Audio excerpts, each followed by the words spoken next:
ভণ্ড ভণ্ড জামাত ভণ্ড, শিবির ভণ্ড, ওদের 14 গোষ্ঠী ভণ্ড। আবার কয়েকদিন পরে বললেন ভাষা আন্দোলনে অংশগ্রহণ করা নাকি ওনার মারাত্মক ভুল ছিল। এটা কেন বলেছে? ন্যারেটিভ দুই পক্ষই রাখতেছে ভণ্ডামি। যখন দরকার হয় পাক প্রেমীদের, পাকিস্তানের আব্বাদেরকে বলে আমরা তো এটার পক্ষে না, ভুলে অংশগ্রহণ করেছিলাম। আবার যখন স্বাধীনতার কথা আসে তখন বলে তো আমি তো ভাষা সৈনিক ছিলাম। ভণ্ডামি। এটা কি বলে?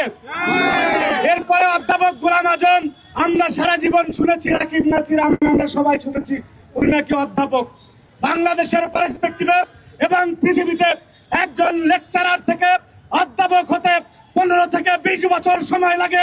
গোলাম আজম জামাতের আদর্শিক নেতা, যিনি 3 বছর কারমাইকেল কলেজে শিক্ষকতা করে মিথ্যা ভুয়া অধ্যাপক হয়েছেন। কত বড় ভণ্ড খেয়াল করেছেন। আস্তে আস্তে এই প্রজন্মে আসি জনাব অধ্যাপক মিয়া মোহাম্মদ গোলাম পরোয়ার, যিনি নিজের নামের আগে এই নির্বাচনের আগ পর্যন্ত 18 সালে যখন ধানের শীষ নিয়ে নির্বাচন করছে, আমি চ্যালেঞ্জ করে বললাম ওনাদের প্রত্যেকটি, আপনারা পোস্টার দেখেন, প্রত্যেকটা পোস্টারে লেখা আছে অধ্যাপক মিয়া গোলাম পরোয়ার। যখনই চ্যালেঞ্জ করা হলো দেখা গেল এই ব্যক্তি একটি অখ্যাত কলেজে 3 বছর শিক্ষকতা করেছেন, উনিও নাকি অধ্যাপক। এই ভাই কথা বলেন না কেন? ভণ্ড ভণ্ড জামাত ভণ্ড, শিবির ভণ্ড, ওদের 14 গোষ্ঠী ভণ্ড।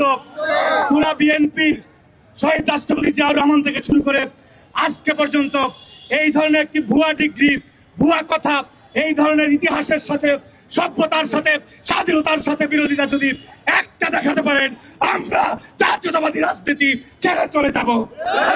সুতরাং এই ভণ্ডদেরকে বাংলাদেশের মানুষ চিনে ফেলেছে। 5 তারিখের আগে কি বলেছিল?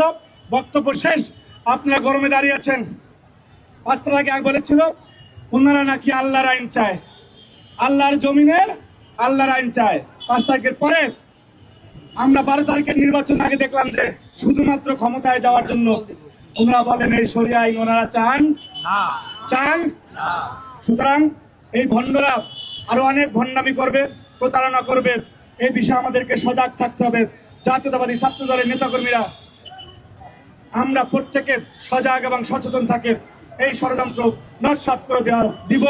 সেই কাফেলায় আমরা ঐক্যবদ্ধভাবে সচেতনভাবে থাকবো।